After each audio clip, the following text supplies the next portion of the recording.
우리 오늘은 선교란 무엇인가의 주제로 새로운 시리즈를 진행하려고 합니다. 여러분, 제가 우리 수요 예배를 함께 나누면서 처음에 예수님의 천국 비유에 대해서 우리 함께 나누었고요. 또 그 시리즈가 끝나고 나서는 우리 예배란 무엇인가, 우리가 예배 드리는 사람들인데 예배가 무엇인가 우리 알아야 되겠다 해서 예배란 무엇인가를 또 4번 정도 진행했습니다. 그런 게 있었던가? 이러면 안 되고, 우리 대구기지교회 채널 들어가시면 우리 신우부장님, 허혁 집사님이 따로 또 이렇게 편집을 하셔가지고 이렇게 따로 시리즈를 묶어 놓으셨어요. 그래서 여러분 대구기지교회 채널 들어가셔서 또 보시면 좋고, 또 우리 밴드에 유인물들을 계속 우리 배부용으로 실어 놓고 있습니다. 여러분 참고하셔서 잘 보시면 좋겠습니다.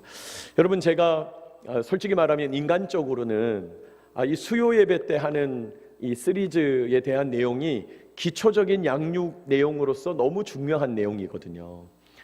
이걸 주일날 오후에 해야 되지 않을까? 제가 이런 생각을 가끔 하다가도 수요 예배 때도 또 수요 예배에 주시는 은혜가 있으려니 해서 제가 이제 계속 기초 양육으로 우리 수요 예배를 진행하고 있는데, 또 오늘 이렇게 많이들 나오셔서 너무 감사하고, 여러분 또 우리가 현장에 닿지 않을 때도 있죠. 뭐 여러 가지 사정 때문에, 또 교통편 때문에, 거리 때문에 우리 영상을 잘 활용하면 좋겠어요. 그게 우리 20일 예배일기 덕분인지는 모르겠으나 새벽 예배 영상 조회하는 사람들이 한 2배에서 3배 정도 늘었어요. 역시 숙제는 해야 되는 것 같아요. 그죠? 빈칸은 남길 수가 없는 거죠. 견딜 수가 없는 거죠. 빈칸이 있다는 것 자체가. 지금 그 빈칸이 뭔지 모르면 안 되는 거죠. 나가실 때 20일 예배일기 책을 꼭 가져가시고, 여러분 제가 특별히 여러분에게 부탁드리고 싶은 것은 중고등학생 자녀들은 다 했으면 좋겠어요. 뭐 청년들은 말할 것도 없고 우리 중고등학생 자녀들은 했으면 좋겠고요. 또 초등학교 고학년 친구들도 할 수 있습니다. 왜냐하면 추수감사절 때 예배는 드려야 되고 봉헌은 해야 되니까요. 우리 어릴 때부터 아이들에게 잘 훈련할 수 있었으면 좋겠습니다. 자, 그리고 이제 새로운 시리즈를 진행하면서 무슨 내용으로 진행하는 게 좋겠는가 고민하는 끝에 선교란 무엇인가, 본질적인 것을 한 번 더 해야 되겠다. 우리 예배란 무엇인가, 예수님의 이름 칭호에 대한 얘기를 우리 함께 나누었고, 이제 이번에는 선교란 무엇인가를 나누려고 합니다. 여러분, 선교는 교회의 존재 이유가 되죠. 선교는 너무 중요한 주제가 되는 겁니다. 여러분, 그리고 이제 현대에 와서 신학하시는 목사님들이요, 선교가 교회의 존재 이유가 될 뿐만 아니라 교회는 더 나아가서 선교적 교회가 돼야 된다, 이렇게 말을 해요. 선교적 교회가 돼야 된다. 무슨 말이냐? 선교가 교회를 끌고 가야 된다는 거예요. 선교가 교회를 끌고 가야 교회는 건강하다는 거예요. 근데 놀랍게도 우리 군인교회, 우리 공군교회는 사실은 처음 출발부터 선교적 교회죠. 군인교회는 그냥 처음부터 선교적 교회예요. 그러니까 우리 공군교회가 지금까지 건강하게 여러 가지 어려움도 많고 또 부흥을 하기 어려운 여러 가지 요소들도 있지만 지금까지 이어져 온 것이 아닌가, 그런 생각을 해보게 됩니다. 또 우리가 요즘 계속 기도하면서 우리 남부지역 공군선교의 중심 역할을 잘 감당하게 해달라고 우리 계속 기도하고 있는데, 우리가 선교의 내용을 잘 깨닫고, 여러분 이런 내용들이 사실은 여러분의 기도를 풍성하게 하는 거예요. 우리가 도대체 어떤 방향으로 가는 게 맞겠는가, 우리가 성경을 통해서 말씀을 통해서 듣게 됐을 때 그게 우리의 기도 제목이 될 수 있다는 거죠. 그러면 우리 기도가 주님 그저 선교 잘하게 해주십시오, 힘을 내게 해주십시오, 선교헌금 잘 거두게 해주십시오, 이 정도 수준을 뛰어넘어서 선교가 과연 뭔지, 보내심을 받은 우리들은 어떻게 해야 되는지, 여러분의 기도가 깊어지게 되시기를 축복합니다. 오늘은 선교란 무엇인가부터 시작하도록 하겠습니다. 자, 먼저 지난 시간에 배웠던 내용을 함께 살펴볼까요? 우리 지난 시간에 예수님의 칭호 4번째, 오직 예수 이름으로만, 이런 주제로 우리 함께 나누었습니다. 자, 예수 그리스도는 유일하신 하나님의 본체가 되신다. 태초에 말씀이 계시니라 그랬죠? 여러분 기억나시죠? 태초에 계셨던 말씀, 그분이 예수님, 그분이 그리스도. 그 태초에 계셨던 말씀이라는 단어는 로고스라는 헬라어인데, 이 로고스의 말의 뜻이 뭐냐? 온 우주를 관통하는 영적 원리, 영적 법칙을 의미한다는 거예요. 그분은 진리가 되시고 영원하신 인격적인 존재로서 하나님의 독생자가 되신다. 독생자이신 그분, 여러분, 독생자라는 것은 홀로독 날생, 하나님에게서 나오신, 하나님에게서 출현하신 유일하신 분, 독생자. 독생자이신 그분은 성육신하셔서, 육신이 되셔서 우리를 만나주시기 위하여 육신으로 오셔서 우리의 시공간 안으로, 우리가 살아가고 있는 이 시간과 공간 안으로 들어오셨다. 원래 우리 예수님은 그런 분이 아니라는 거예요. 온 우주를 관통하고도 남는 우주보다 더 광대하신 신적 존재였는데 성육신하심으로 우리 삶에 들어오셨다는 것입니다. 자, 또 두 번째, 하나님께서는 보시면 우리 신우들이 와서 너무 잘 오셨는데 감사한데 유인물 있어요? 예. 좋습니다. 네, 감사합니다. 집중해줘서 감사하고, 자, 하나님께서는 예수 그리스도 외에 구원받을 만한 다른 이름을 우리에게 주신 일이 없으시다는 거예요. 우리 그 내용을 우리 지난 시간에 봤죠? 예수 그리스도의 외에 구원을 받을 만한 다른 방법은 있다 없다? 없다 그랬습니다. 왜 기독교는 배타적이게도, 왜 기독교는 혼자서 그렇게 진리가 있다 그러고 왜 다른 종교를 부인하냐? 그게 아니라 우리 산 그림 기억나세요? 우리 산 그림 그렸었어요. 자, 세상은 다음 거. 세상은 모든 종교의 종착점, 모든 종교의 구원이 같다고 생각한다는 거예요. 동일하다. 구원에 이르는 길은 다를 수 있다. 산으로 올라가는 길, 산 정상으로 가는 길, A루트, B루트, C루트, D루트, E루트, 다양한 방법이 있지만 산 꼭대기에 가기만 하면 되지 않냐? 이렇게 얘기한다는 거예요. 그러나 그리스도인들은 그 관점에 동의하지 않는다는 거예요. 우리 기독교는 살아서 착하게 살고 죽어서 천국 가자는 수준의 종교가 아니라는 거랬죠. 그러니까 세상에서 말하는 종교에서 말하는 구원, 세상에서 말하는 그 종교의 종착점하고 우리의 구원은 다르다는 거예요. 수준이 다르다는 거예요. 여러분, 성경이 말하는 구원, 성경이 말하는 천국, 성경이 말하는 영생은 세상 종교의 구원하고는 다른 차원을 이야기한다는 거예요. 같지 않다는 거예요. 아니, 같은 산봉우리를 올라가는 게 아니라는 거예요. 어떤 사람은 우리 집 뒷산, 어떤 사람은 팔공산, 어떤 사람은 한라산, 지리산, 어떤 사람은 백두산, 어떤 사람은 아라랏산. 그러나 가장 높은 산은 따로 있다는 거예요. 가장 높은 산이 따로 있는데 그냥 올라가기만 하면 되지 않냐? 나도 우리 집 뒷산에 태극기 꽂았다, 너나 나나 동급이다, 그러면 안 된다는 거예요. 가장 높은 산은 따로 있다 말씀합니다. 자, 또 진리는 오직 한 분, 예수 그리스도밖에 없으시다. 진리가 여러 개라면 그것은 진리가 아니다 그랬죠. 그렇죠. 진리가 여러 개라면 그건 진리가 아닌 거예요. 진리는 서로 연결되고요, 보완되고요, 서로를 세워주고요, 설명해 주는 거예요. 여러분, 성경을 읽어가다 보면 구약을 읽고 있는데 신약의 그림자가 있고, 신약을 읽고 있는데 구약의 구절이 생각나고. 왜요? 진리는 서로 보완하고 연결되어 세워주는 거예요. 연결되면서 깨달아지는 거예요. 여러분, 여러분의 성경 읽기가 다 그 경지에 이르게 되시기를 축복합니다. 여러분, 성경을 우리가 깊이 묵상하면서 훈련되어 가다 보면 말씀과 말씀이 막 연결되는 일들이 일어난다는 거예요. 진리는 하나이다. 그 진리는 오직 예수 그리스도시다 그랬습니다. 자, 우리는 오직 진리 되시는 예수님만을 바라보는 믿음의 사람들이라는 것입니다. 자, 그리고 이제 오늘 선교의 정의 첫 번째, 선교란 무엇인가 첫 번째, 선교의 정의에 대해서 우리 함께 살펴볼 텐데요. 오늘 말씀은 요한복음 20장 19절로 21절입니다. 우리 한 절씩 교독하고 21절 마지막 절을 합독하겠습니다. 19절. 이날 곧 안식 후 첫날 저녁 때에 제자들이 유대인들을 두려워하여 모인 곳에 문들을 닫았더니 예수께서 오사 가운데 서서 이르시되 너희에게 평강이 있을지어다.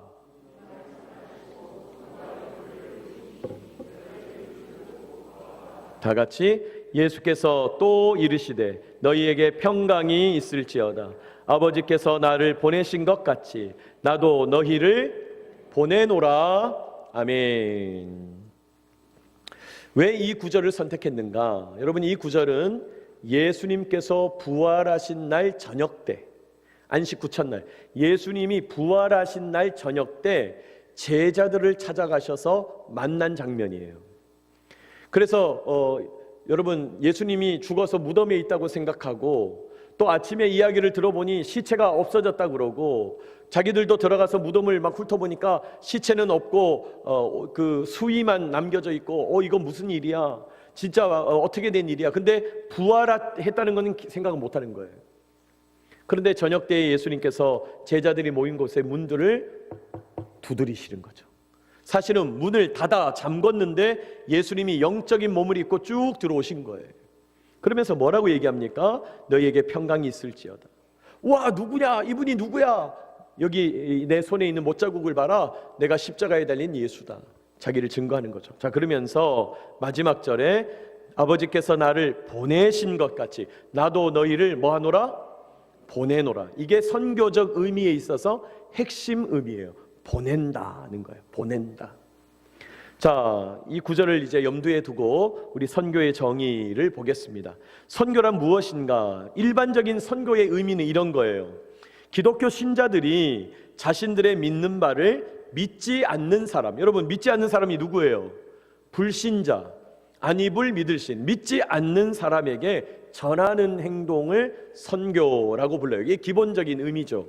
믿지 않는 불신자들에게 복음 전하는 일, 믿는 바를 전하는 일, 선교예요. 자, 그리고 불신자에게 복음을 전해서 신자가 되게 하고, 더 구체적으로는 지역교회에 소속되는 일, 지역교회에 들어오게 하는 일, 우리가 같은 공동체를 이루는 일, 그런 일들을 다 선교라고 부른다는 거예요. 그러니까 단순히 복음 전하는 일, 전도 외에도 전도 이후에 정착하고 영접시키고 교회의 일원이 되고 교회의 소속감을 가지고 잘 양육받을 수 있게 하는 그 모든 활동까지, 복음을 알아가는 과정까지가 다 선교라는 거예요. 선교. 그래서 선교는 종합적으로 보면 교회가 전도를 목적으로 행하는 광범위한 활동을 전도라고 그래요. 여러분, 선교라는 말과 전도라는 말은 혼용되죠. 비슷한 말이죠. 네. 아, 내가 그 사람 전도했어. 아, 그 목사님 어느 나라에 가서 선교하시는 분이야. 여러분, 전도라는 말과 선교라는 말은 사실은 같은 의미로 쓰이는데, 굳이 의미를 좀 나누자면 어떤 분은 또 그랬더니, 아, 목사님, 국내에서 하는 건 전도고 이제 바깥에서 해외에 나가면 선교 아닙니까? 영 틀리다고 할 수는 없지만 그렇진 않죠. 저는 군 전도도 하지만 군 선교를 하고 있는데, 그렇잖아요? 우리나라 안에서 일어난 일이잖아요. 그러니까 그렇게 딱 들어맞을 수는 없고, 그러면 어떻게 정리하면 좋냐?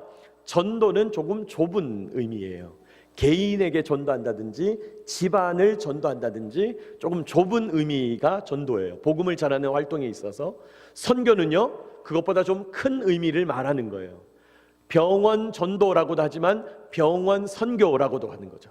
군 전도라고도 하지만 군은 크잖아요. 군 선교라고 하는 거죠. 그래서 교회가 전도를 목적으로 행하는 광범위한 활동, 모든 활동. 그러므로 엄밀하게 말하면 우리가 오늘 MCF 오찬기도회를 했거든요. MCF가 모여서 오찬기도회하면서 예배를 드리는데 우리 여전도 회원들 또 권사님들이 식사 준비를 했다고요. 자, 그러면 식사 준비하는 것도 선교가 되나요, 안 되나요? 된다는 거죠. 이게 중요한 얘기죠. 식사 얘기하는 것도 전도가 되는 거예요. 내가 뭔가 행정적인 처리를 하는 것도 전도가 되는 거예요. 왜요? 광범위한 활동이니까요. 목적이 중요한 거예요. 자, 일반적인 의미는 이렇다는 거예요. 우리가 다 아는 얘기예요. 자, 그러면 원어적인 의미를 보자는 거예요. 원어적인 의미. 원어적인 의미, 원어의 이 전도, 선교라는 말은 미시오라고 해요. 선교라는 말은 미시오. 여러분, 원래 이제 영어에서 미션이 임무, 선교잖아요. 그 미션의 원어가 되는 단어가 미시오예요. 라틴어 미시오. 의미가 뭐냐? 임무. 임무를 주어서 보낸다는 뜻이에요. 임무, 파송, 목적, 이게 미션이에요. 그래서 우리 영화 보면 특수부대원들이 임무를 띠고 가잖아요. 그게 미션을 줬다 이렇게 얘기하잖아요. 미션을 준다. 여러분, 임무를 가지고 특별한 목적을 가지고 보냄을 받았다. 그게 선교의 본래적인 의미예요. 밑에 나오죠. 목적을 위하여 뭐 하는 의미? 보낸다는 의미. 보내다. 그래서 아까 예수님께서 아버지께서 나를 보내신 것 같이 나도 너희를 뭐 하노라? 보내노라. 그게 선교의 시작이라는 거예요. 여러분, 예수님, 부활하신 예수님을 만난 제자들이 그 예수님이 주시는 선교적 사명을 가지고 이때부터 예수님의 부활을 목숨 걸고 증거하게 된 거예요. 보냄을 받았으니까요. 보냄을 받았다. 특별한 임무를 띠고 보냄을 받았다. 이게 선교의 원어적인 의미다. 자, 그러면 정리하면 이렇게 되는 거예요. 같이 한번 읽어보십시다. 거기에 화살표 시작. 하나님으로부터 특별한 목적을 위하여 부르심을 입은 사람들이 그 목적의 성취를 위하여 보내심을 받은 것, 이게 선교예요. 선교의 의미에서는 부르심과 보내심이 중요해요. 부르심, 하나님께서 우리를 세상 가운데에서 부르셨죠. 하나님께서 우리를 죄의 권세 아래에서 부르셨죠. 하나님께서 우리를 하나님 무지한 것에서 부르셨어요.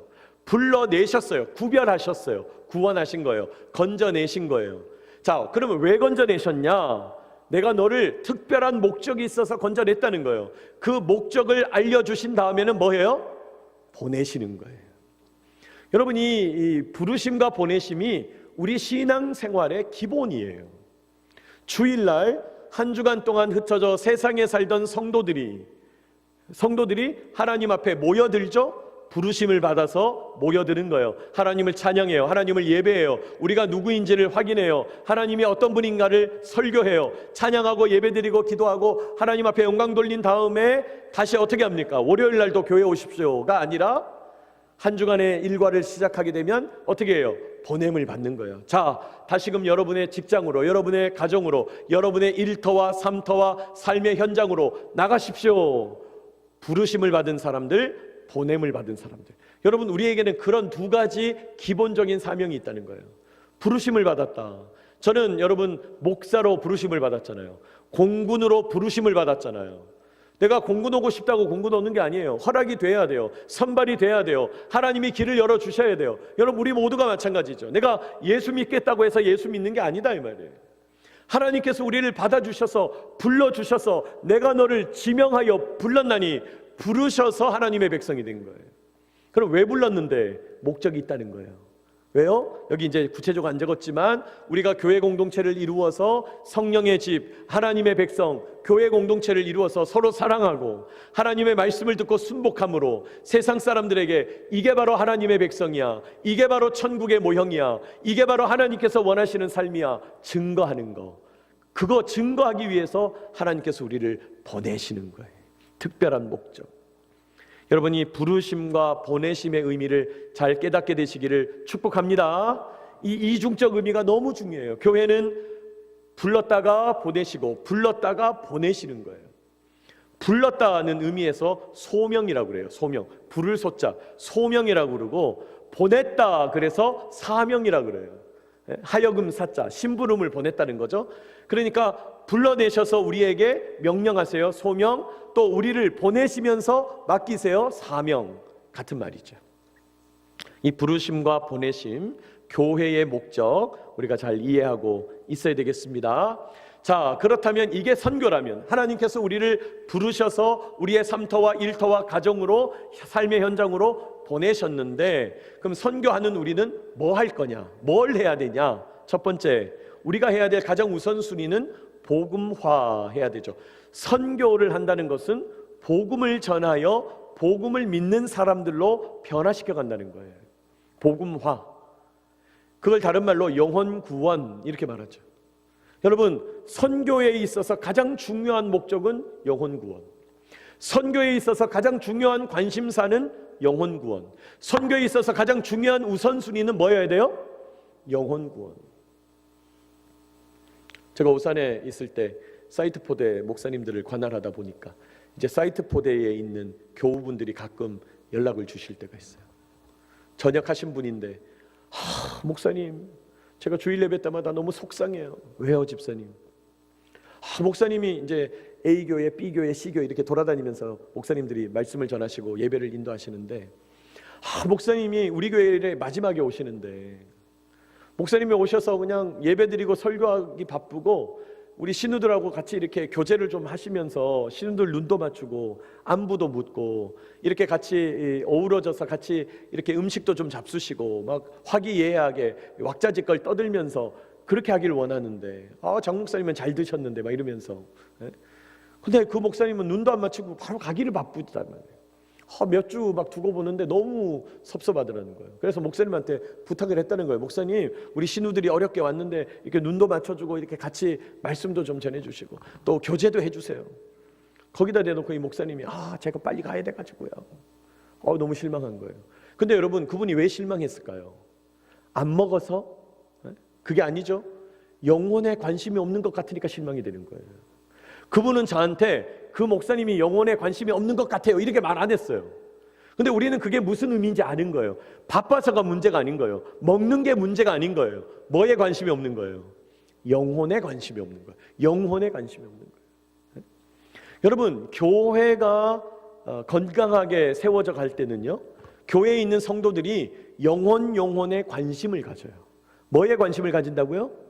영혼에 관심을 가져. 저 영혼 하나님 보실 때 너무 귀한 사람인데 저 사람이 영적으로 자라나고 성장하고 성숙해서 하나님의 든든한 믿음의 일꾼이 돼야 되겠는데 어떻게 하면 좋아? 영혼에 대한 애달픈 마음이 있다는 거예요. 근데 교회에서 그런 마음이 없이, 그런 돌아봄이 없이 누가 오나보다 가나보다 관심도 없고 누가 새로 왔는데 아는 척도 안 하고, 여러분 그러면 안 되는 거죠. 영혼에 대한 관심이 있어야 되는 거죠. 한 영혼 한 영혼. 여러분, 제가 아는 어떤 집사님 너무 귀하게 아이를 얻었는데 유치원을 보낼 때가 됐는데 글쎄 유치원 브로셔를 5개를 갖다 놓고 비교하고 있더라고. 어느 유치원을 보내야 되나. 내가 그랬어요. 집사님, 그 다 비슷비슷합니다. 그냥 아무 데나 보내세요. 가까운 데 보내세요. 부대 유치원 보내세요. 아니래. 너무 소중한 우리 아이 어느 유치원 보내야 되냐. 여러분, 하나님의 마음이 그러지 않겠어요?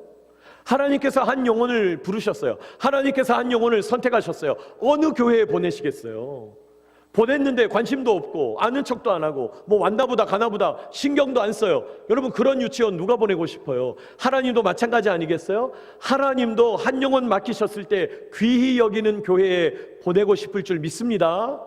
여러분, 논리적으로는 안 맞죠. 어떻게 한 영혼 체크하고 한 영혼 귀히 여기는데 많은 사람이 모일 수가 있냐. 논리적으로는 안 맞는데 한 영혼을 귀히 여기니까 교회가 부흥하더라는 거예요. 별로 안 믿는 눈치지만 다시 한번, 한 영혼을 귀히 여기니까 교회가 부흥하더라고요. 여러분, 이런 얘기 죄송합니다만 오산기지 있을 때 우리 2023년 올해 상반기 때요, 우리가 관사에 무슨 전도지를 돌린 것도 아니고 관사에다가 뭘 광고를 사러 한 것도 아닌데, 여러분 그 5달 사이에 젊은 그 가정 7가정이 등록했어요. 제가 막 오는데 너무너무 놀라운 거예요. 정신을 못 차리겠어요. 7가정이 등록했어요. 여러분, 그건 이해가 안 돼요. 근데 굳이 방법을 제가 찾아보니까 1:1 멘토링이 22년도 하반기부터 막 활성화됐거든요. 또 양육자들이 23년 초반부에 들면서 많이 세워졌거든요. 제가 영적으로 이런 확신이 오는 거예요. 양육자들이 세워지니까 하나님께서 영혼을 보내시기 시작하시는구나. 그렇습니다. 여러분, 우리가 전도해서 누가 교회 오는 게 아니에요. 하나님이 보내셔야 오시는 줄 믿으시기 바랍니다. 하나님이 보내셔야 돼요. 그렇습니다. 교회는 영혼 구원에 초점을 둬야 돼요. 영혼 구원이 최고 중요한 목적 가치예요. 선교는 뭘 해야 되냐? 가장 근본적으로는 영혼 구원하는 일이 핵심이에요. 복음 전하여 그 영혼이 하나님의 통치를 받는 하나님의 백성 되는 것이 첫 번째라는 거예요. 자, 그런데 복음을 전하려고 보니까 장애물이 생겨요. 뭐가 생겨요? 장애물이 생겨요. 장애물. 복음을 전하려다 보니까 장애물이 생겨요. 왜? 복음을 이해를 못하는 거예요. 아프리카의 어떤 족속은 예수님이 어린 양이 되셨다, 이렇게 성경에서 있는 말씀을 이제 선교사가 하니까 무슨 말인지 못 알아들어요. 왜? 아프리카 그 지역에는 양이 없어. 그러니까 예수님이 어린 양이 되셔서 우리를 위하여 죽으셨다, 무슨 말인지 이해를 못하는 거예요. 이 선교사님이 고민하는 거예요. 어떻게 하면 예수님께서 우리를 위하여 희생당하셨다는 걸 가르쳐 줄 수 있을까? 근데 가만히 그 족속을 보니까 그 족속은 잔치를 할 때 돼지를 잡더라는 거예요. 돼지를 잡는데 그 돼지가 잡을 때 막 대단한 무슨 종교의식을 하면서 잡더라는 거예요. 그러면서 막 그 추장이, 무당 추장이 돼지를 잡으면서 이 돼지가 우리 대신에 피를 흘린다 하고 막 이렇게 목을 따고 막 피를 막 이렇게 뿌리더라는 거예요. 아, 저거구나. 아, 저거구나. 그래서 그 족속 언어로 번역을 할 때 어린 양 예수 그리스도로 안 번역하고 어린 돼지 예수 그리스도. 우리는 이상하죠. 우리는. 그런데 그 사람들은 너무 이해가 되는 거예요. 아, 바로 우리가 그 잔치 벌이고 우리가 그 축제할 때 했던 그 어린 돼지 죽는 것처럼 그 역할을 예수님이 하셨다고? 여러분, 그걸 상황화라고 해요. 상황화. 무슨 말이냐? 복음은 변하지 않지만 뭐는 변해야 돼요? 문화는 변하거든요. 문화가 다르기 때문에 이해를 못하는 거예요. 문화가 다르기 때문에 이해를 못하는 거예요.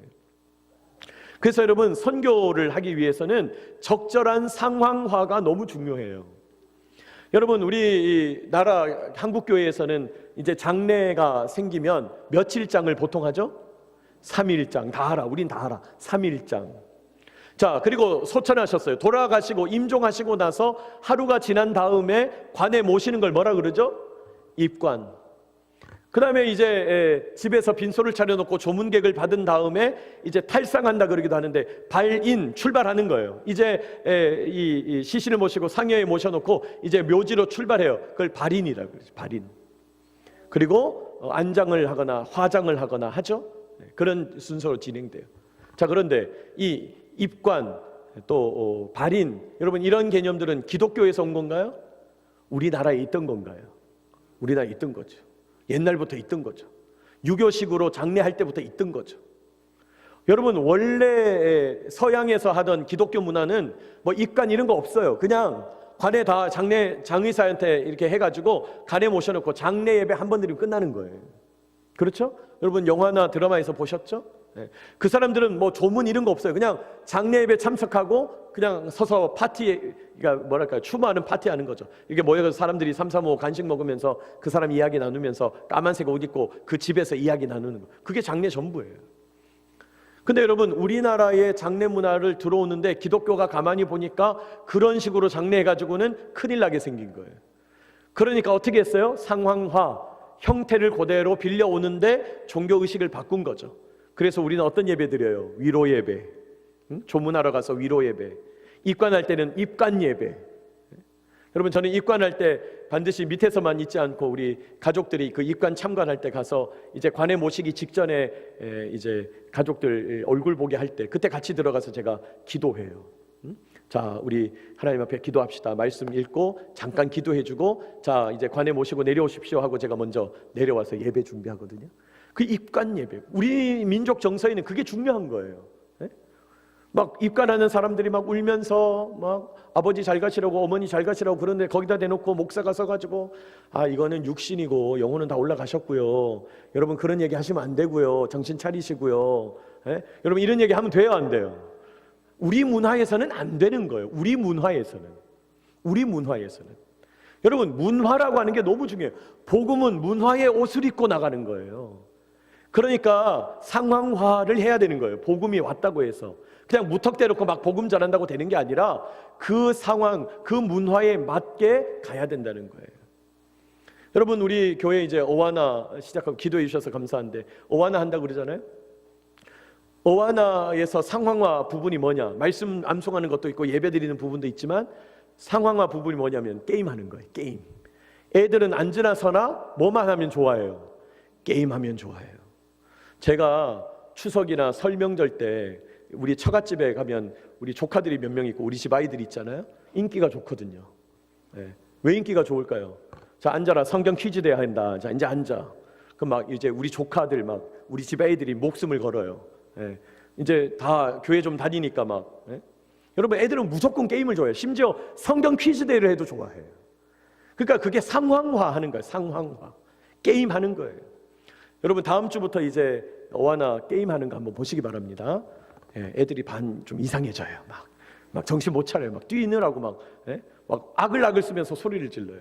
나중에 한번 오셔서 구경하셨으면 좋겠어요. 상황화. 자, 그러면 그걸로 끝나냐? 아니라는 거예요. 선교는요, 사회적인 책임까지 감당하는 게 선교예요. 사회적인 책임. 무슨 말이에요? 선교를 하다 보니까 사회의 불이에도 한가하게 돼 있어요. 특별히 산업화가 너무 급격하게 진행되면서 환경을 파괴하다 보니까 선교하는 분들이, 목사님들이, 신학자들이 모여서 창조 질서의 보존을 놓고 고민해요. 이건 단순히 환경을 지키자, 환경을 보호하자 이런 차원이 아니라 하나님이 만들어서 우리에게 맡겨주신 이 창조 피조 세계, 이 창조 질서를 잘 보존해야 되지 않나? 여러분, 우리가 동성애 반대 집회, 동성애 반대 운동을 하는 것도 단순히 성경에 그렇게 돼 있다 이것도 중요하지만 창조 질서에 어긋나는 거예요. 그러니까 우리는 그거 안 된다고 그러는 거예요. 창조 질서가 중요한 거예요. 뿐만 아니라 정의와 평화에 대해서도 이야기합니다. 여러분, 우리나라가 과거 권위주의 정권 시절에, 특별히 독재 정권, 유신 시절에 정부를 반대했다고 해가지고 재판도 제대로 안 하고 재판을 순식간에 2, 3주 만에 3심까지 진행해가지고 그 반정부 인사들을 처형하고 이랬어요. 그럴 때 독일에 있는 교회들이, 그럴 때 미국에 있는 교회들이 우리 정부 앞으로 항의 서한을 보내고 경고를 하고 이런 일들이 있었어요. 여러분, 그게 정의와 평화를 위해서 일하는 교회의 활동인 거예요. 그것까지도 선교에 포함되는 거예요. 그러니까 선교라고 하는 것은 영혼 구원을 위해서 복음화, 문화를 넘어서 복음을 전하기 위해서 상황화 뿐만 아니라 그 사회의 선교적 책임도 져야 된다는 거죠. 우리 군선교하는 기직교회는 어떤 사회적 책임을 지고 있어요? 하나님, 우리 부대를 축복합니다. 우리 부대가 안전하게 해주십시오. 우리 부대원들을 주님께서 지켜주십시오. 여러분, 그거 중요한 사회적 책임이죠. 우리는 그런 것을 감당하는 거예요.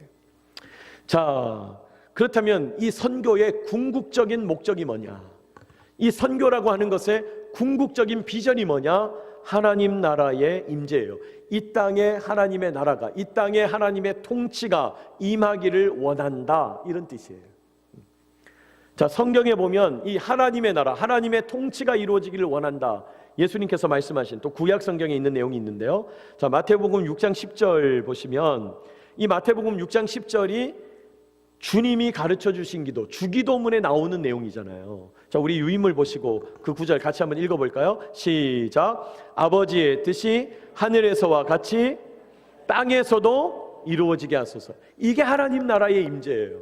하나님의 뜻이 하늘에서는 100% 이루어지고 있을 텐데 이 땅에서는 악도 있고 사단도 있고 인간의 무지와 어리석음과 죄악이 있어서 제대로 펼쳐지지 않을 때가 많은데, 그러나 주님, 하늘에서와 같이 땅에서도 주님의 뜻이, 주님의 통치가, 주님의 말씀하심이 이루어지게 해주십시오. 하나님 나라의 임재. 선교는 왜 하는 거냐? 하나님의 뜻이 이 땅에 이루어지게 하려고 하는 거예요. 여러분, 오해하지 마세요. 선교는 교회에 오는 사람 많아지게 하려는 게 아니에요. 이걸 모르니까 과거에 선교에 왜곡을 해가지고 서울 시내에 이름만 대면 아는 어떤 큰 교회들이요, 어떤 경쟁을 벌였냐? 우리 교회는 장관 출신 몇 명 다닌다. 우리 교회는 육해공군 해병대 장성들이 몇 명씩 나온다. 그런 경쟁을 벌였어요. 우리 교회는 지금 현직에도 장차관, 현직에도 중앙부처 공무원 실국장들이 몇 명 다닌다. 아니, 그게 뭐가 중요하냐고. 근데 그런 사람들이 많으면 우리가 사회적인 영향력이 클 거라고 생각하는 거예요. 근데 여러분, 그런 분들이 많다고 해서 사회적인 영향력이 커지는 게 아니에요. 그거와 상관없이 하나님의 뜻이 이 땅에 이루어지도록 우리는 선교적으로 그걸 바라보고 있다는 거예요. 자, 이사야 11장에 보면 하나님께서 환상 가운데 아주 중요한 말씀들을 쭉 하시는데 시간이 없어서 그 말씀을 다 볼 수는 없고, 1절, 이새의 줄기에서 한 싹이 나며 그 뿌리에서 한 가지가 나서 결실할 것이요. 여러분, 여기 이새의 줄기, 이새는 다윗 왕의 아버지, 그러니까 다윗 왕의 자손 가운데 한 싹, 연약한 순과 같은 어떤 그런 작은 분이 일어나는데 그에게 여호와의 영이 임하고 그가 다스릴 거다. 평화의 왕이 되시는 예수님을 예언하는 부분이죠. 평화의 왕이 되시는 예수님을 예언하는. 그러니까 하나님의 나라라는 건 뭐냐? 평화의 왕이 통치하시는 나라, 평화의 왕이 다스리시는 나라가 하나님 나라라는 거예요. 우리가 원하는 선교를 해서 우리가 이루기를 원하는 사회의 궁극적인 목적은 여호와의 영에 충만하신 우리 하나님 예수님께서 이 땅에 왕으로 오셔서 우리를 다스리시고 세상에 심판하시고 세상에 의를 세우시고 공의를 세우시고 그걸 원한다는 거예요. 그게 선교의 목적이라는 거예요. 사람들 많이 불러들이는 게 선교의 목적이 아니고 너는 몇 명이냐 나는 몇 명이다 그 상관없다. 우리 주님의 뜻이 이루어져야 된다. 그래서 이사야서 11장 후반절에 보면 이런 표현들이 나와요. 여러분 그 다음 페이지 성경 한번 보세요. 우리 옛날에 찬양 불렀던 그 찬양 가사의 내용이죠. 이때에 그때에 이리가 어린 양과 함께 살며 표범이 어린 염소와 함께 누우며 송아지와 어린 사자와 살찐 짐승이 함께 있어 어린아이에게 끌리며 암소와 곰이 함께 먹으며 그것들의 새끼가 함께 엎드리며 사자가 소처럼 풀을 먹고 젖 먹는 아이가 독사의 구멍에 장난하며 젖된 어린아이가 독사의 굴에 손을 넣을 것이다. 그래도 9절 내 거룩한 산 모든 곳에서 해됨도 없고 상함도 없을 거다. 여러분 이게 우리가 바라보는 이상향, 우리가 바라보는 선교의 궁극적 목적, 우리가 바라보는 나중에 우리 주님 다시 오셔서 새롭게 회복시킬 새로운 창조 이후의 새 땅, 새 하늘을, 그 나라를 의미하는 거죠. 이 세상의 악이 모두 다 심판당한 이후에 우리 주님께서 영원하신 왕권을 끌고 이 땅을 회복시키시고 이 땅의 차원을 뛰어넘는 새 하늘과 새 땅을 만들어내실 그때 이런 일이 벌어질 거라는 거예요. 자, 이런 일이 벌어지는데 이렇게 되기 위해서는 어떻게 해야 되냐? 자, 줄심 부분 같이 읽어보십시다. 줄심 부분 물이 시작. 물이 바다를 덮음같이 여호와를 아는 지식이 세상에 충만할 것입니다. 하나님을 아는 지식이 세상에 충만해야 물이 바다를 덮음같이. 여러분 물 바다 밑에는 땅이잖아요. 땅인데 그 바다가 다 덮었잖아요. 땅을. 그것처럼 이 땅에 수많은 사람들이 살고 있는데 하나님을 아는 지식이 덮어져야 된다.